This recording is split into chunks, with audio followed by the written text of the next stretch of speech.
Do you have your own nerd? Because nerds are so much fun. Baljeet. He's my go-to nerd. Hey guys, so a few weeks ago, I got a message about an insert we put on the Dan and Swampy interview we did recently. Since Buford was dancing in the crossover, did Bobby have to model for the animators at all?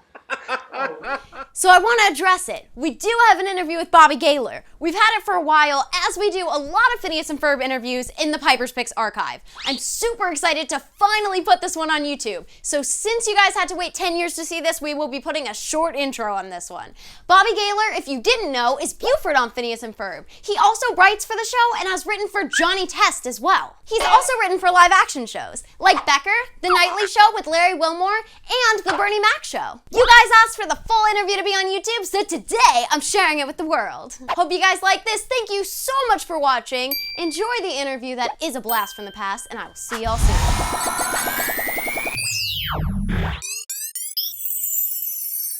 So here we are with the voice behind Buford, Bobby Gaylor.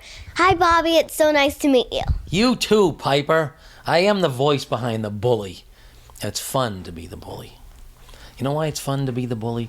Because as a bully, you get a nerd. Every bully has their nerd. And so what I get to do is if I'm having a bad day, Buford just gets to grab his nerd, give him a little wet willy, or get him in a headlock and rub his head like that, and I feel better after that. That's why everybody should have their own nerd, because you'll feel better. Can you do Buford's voice? I can do Buford's voice. I do it every day. But they pitch me up a few octaves as well. But I do it like this. So listen, Piper, tell me about yourself. What are the things you like to do? Do you have your own nerd? Because nerds are so much fun. Like I said, you can get him in a headlock, and you just give him a burn, and their little scalp starts to smoke, and then if you keep going, it'll burst into flames.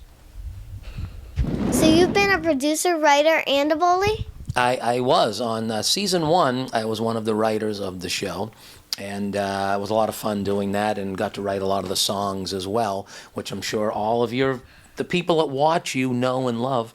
And so that was a lot of fun. But then when season 2 came, I left to go write other stuff. But I kept doing the voice of the bully because I love doing that, and I hope the show runs, for 20 years because of that, because it's so much fun to do.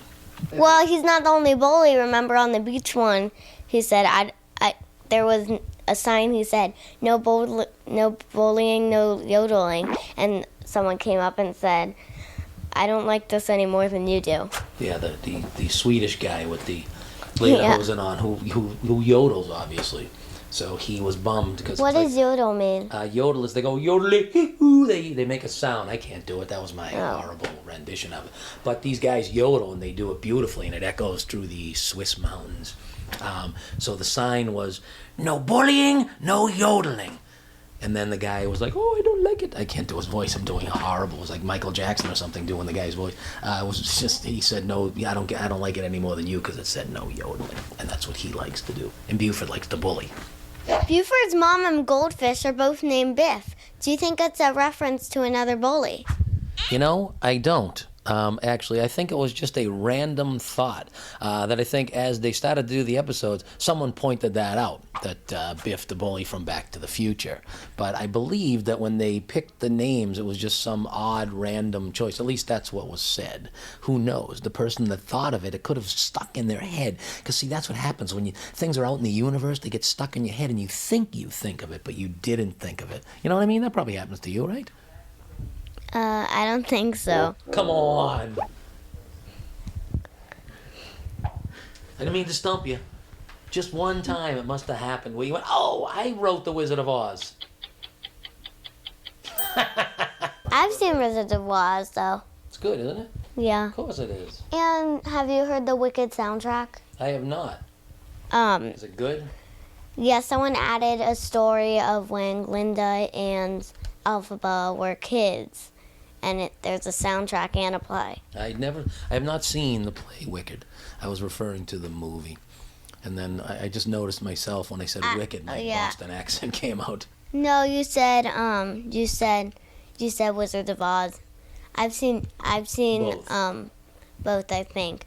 Did you know you and April both did a little writing for Roseanne? Yes, she came in towards the end of that season, and I liked her a lot because I was a big fan of her dad, because her dad did the voice. Did you ever see the Christmas thing, Frosty the Snowman? Her dad did voices in that, and he did all kinds of other, I think he was the voice of Tigger and other things like that. So when I first met her, I really liked her dad, so we bonded really well. And I've seen her here doing voiceover a couple different times.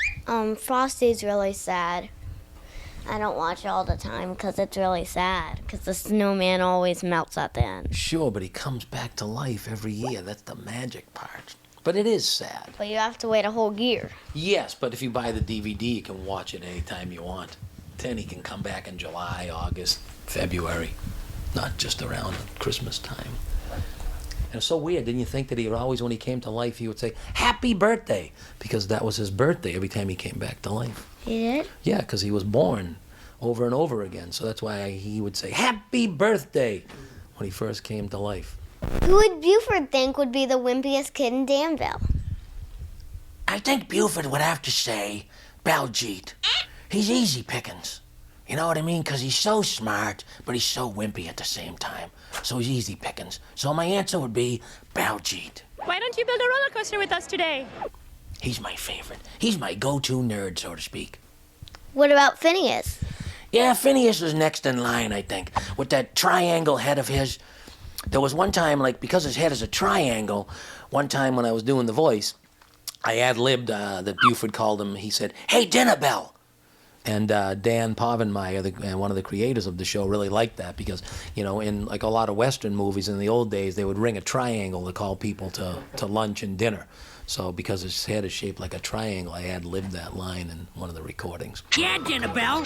And he said it in a few different episodes. What does Buford think of Isabella?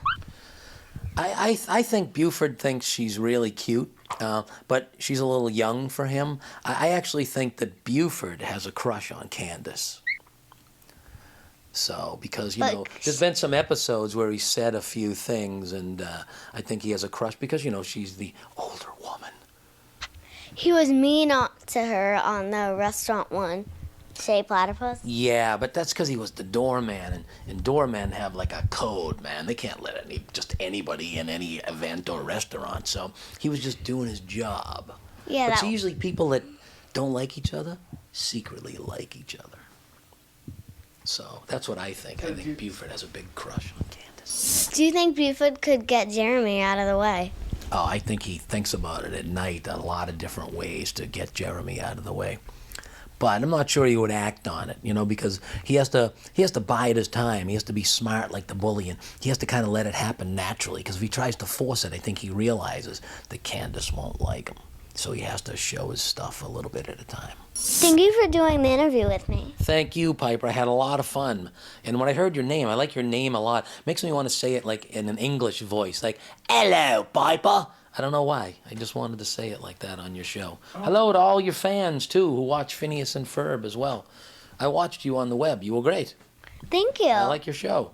Thank you. You're welcome. All right, guys, if you got this far, it means you watched the whole interview. Thank you so much for doing so. We have a ton more Phineas and Ferb stuff in our archives, saved from who knows when, that we are super excited to show you, including an interview with the new Ferb. So stay tuned, hit the subscribe button if you didn't already, and I will see you next week. Bye, guys. No need to change the colors on your computer. It's just me, or it's a wig. Hi, Parker.